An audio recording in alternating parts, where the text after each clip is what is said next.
Alright, what's up guys? My name is Zack, and today I am driving a 2014 Mazda 3. Up front is a 2.0 liter inline 4, and down below is a 6-speed manual transmission. Now, I am super excited to be driving this Mazda 3 for two reasons. The small reason is the fact that it is a manual, and I always love driving manual Mazdas, and I personally own a Mazda 3, although mine is not manual. It is the 4th gen all-wheel drive, but I love the Mazda 3 chassis, and I don't think that will change. The second more important reason is the fact that this car doesn't have 100,000 miles, doesn't have 200, doesn't have 300, it has over 400,000 miles. And so today we're going to be taking a look at this interesting case study as one of the highest mileage Mazdas I've ever seen and how it has held up over those 432,000 miles.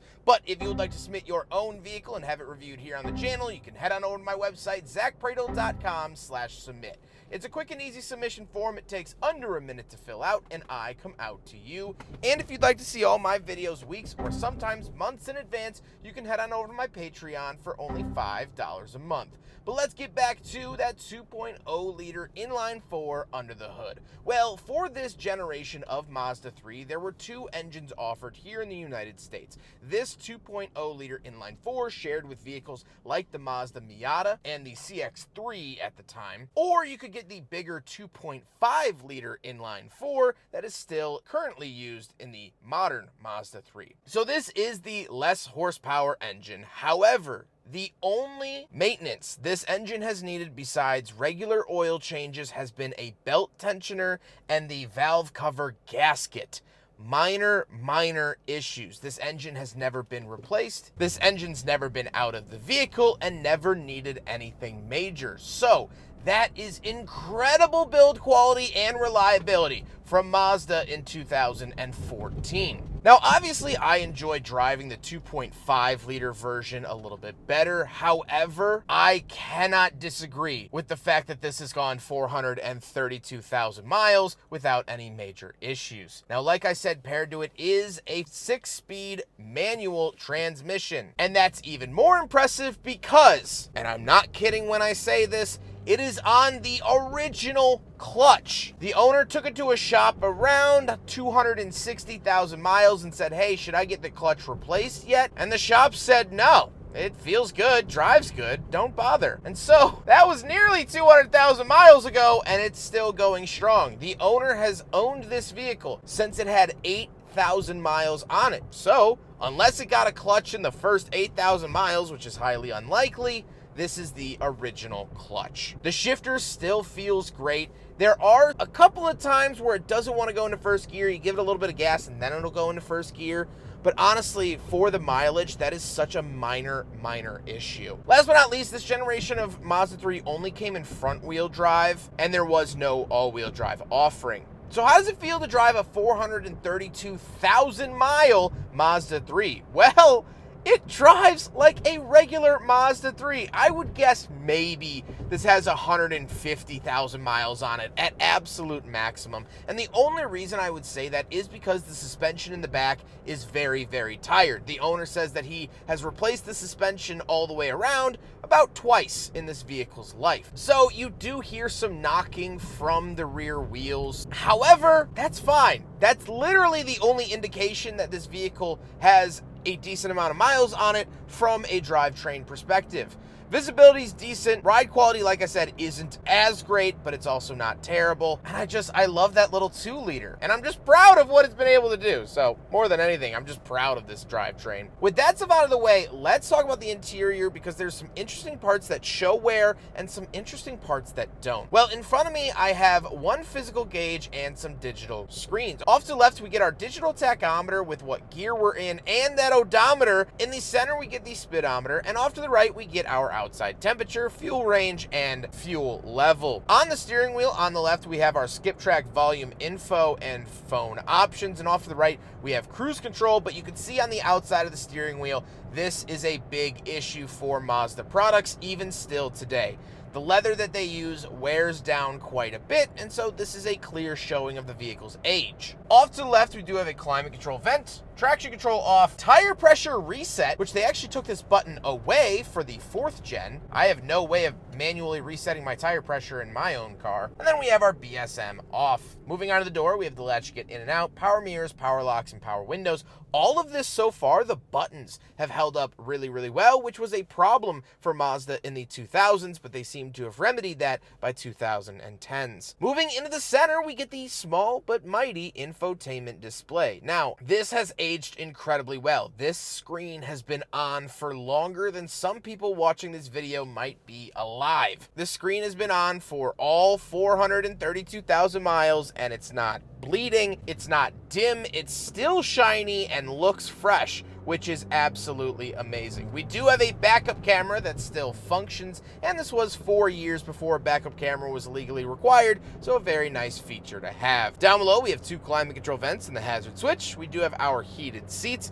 and climate controls. I absolutely love the layout of the climate controls. We do get dual zone climate here, very physical buttons, very tactile, and they work well. Then we get a little cubby and CD player. Something that the 4th generation took away was a CD player. And then we have the shifter. The shift boot still intact. The knob itself still looking good. And then we have the volume and navigation buttons. This is still used in the current Mazda MX-5. And again, looks decent and works well. Then we do have cup holders. We'll do a big friggin' bottle test. And it does have very big cup holders. However, they are sort of cone shaped. And so the bottle flops around. It's big enough to accommodate it, but it doesn't hold it sturdy. And so unfortunately, I can't give it a pass, but it does have big cup holders, just not the right size.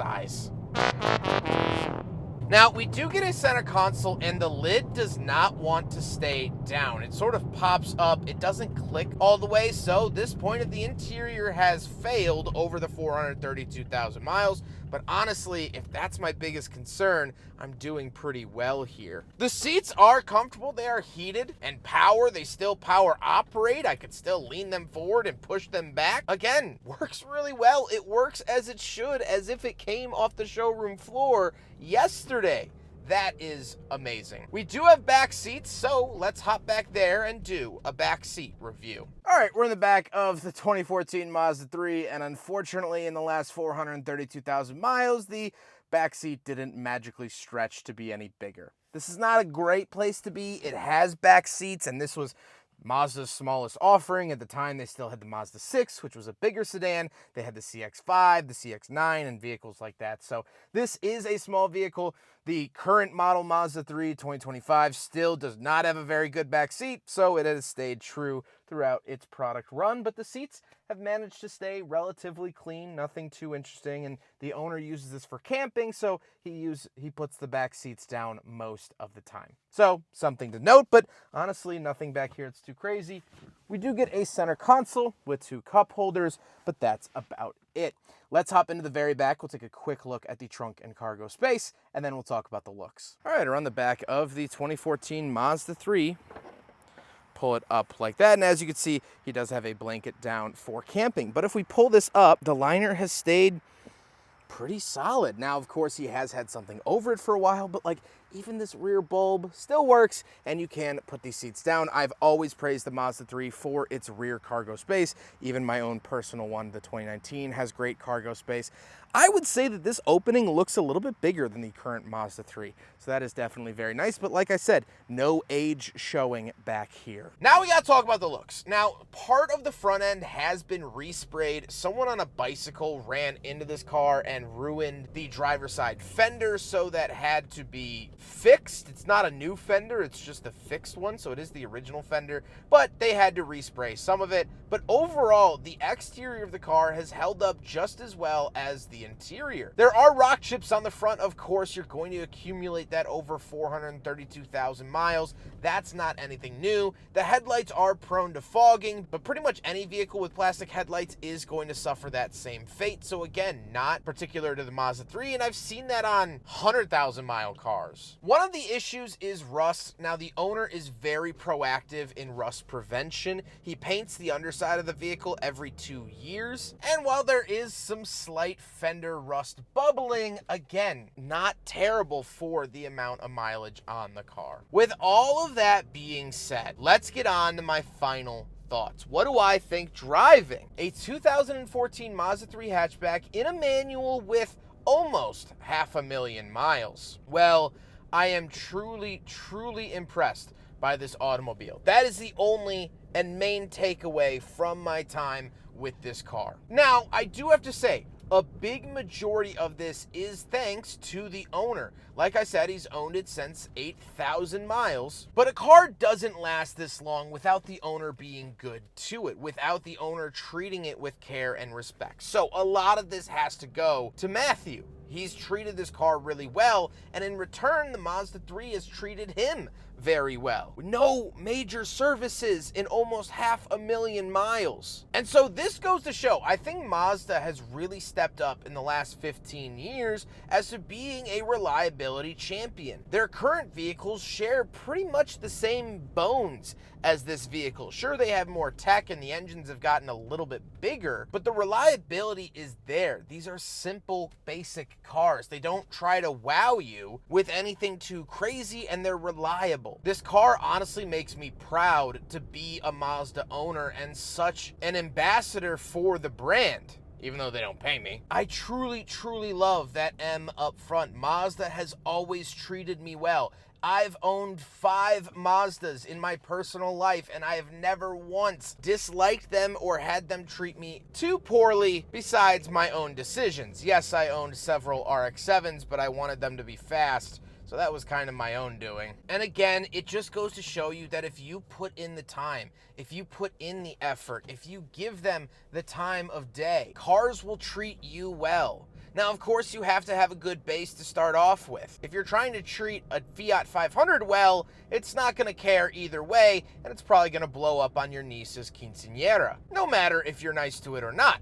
This car, if you treat it well, if you get the regular oil changes, if you do the maintenance, if you take the time out of your busy schedule, it will repay you dividends. And that's what this car has done. This car has been 432,000 miles of nearly worry-free driving. And I don't know of many other brands that could say the same. So today, I tip my cap to the Mazda 3 and all that it has achieved, and I just hope the same for my own vehicle. I hope you guys enjoyed the video. Huge thank you to Matthew for letting me borrow his Mazda 3. What an amazing case study into the reliability of this car, and that is just undeniable. Matthew has been absolutely wonderful to work with. I appreciate him fitting me into his schedule, and I wish him many thousands and thousands of more miles in this vehicle. He hopes to take it to 500,000 before he starts looking for its replacement. But